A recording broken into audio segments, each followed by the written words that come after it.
കോഴിക്കറികൾ എങ്ങനെ ഉണ്ടാക്കാം എന്നതാണ് വിഷയം. ആദ്യമായി ചിക്കൻ മസാല. കോഴിയെ നന്നായി കഴുകി വൃത്തിയാക്കുക. ആവശ്യത്തിനുള്ള മുളക്, മല്ലി, കുരുമുളക്, കറി മസാല, ഇഞ്ചി, ഉരുളക്കിഴങ്ങ്, തക്കാളി, പച്ചമുളക് ഇവ റെഡിയാക്കി അടുത്തു വയ്ക്കുക. മുളക്, മല്ലി, കറിമസാല, വെളുത്തുള്ളി ഇവ നന്നായി അരച്ചെടുക്കേണ്ടവയാണ്. ഉപ്പിനെ കുറിച്ച് ഞാനിവിടെ പറയുന്നില്ല, പക്ഷെ അത് ഇടേണ്ടപ്പോൾ കറിയിലിടാൻ മറക്കരുത്. ഇനി കോഴിയെ കയ്യിലെടുക്കുക.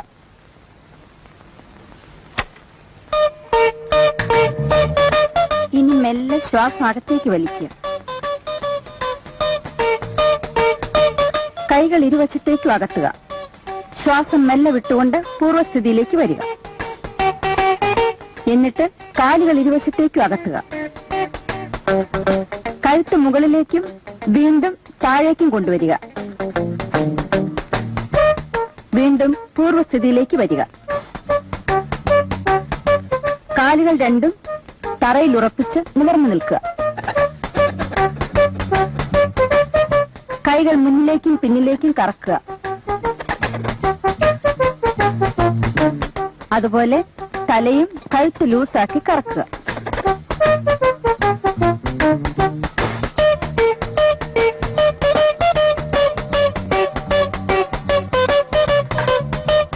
ഇപ്പോൾ നിങ്ങളുടെ മുന്നിൽ ഇരിക്കുന്നതാണ് സ്വാദിഷ്ടമായ ചിക്കൻ മസാല.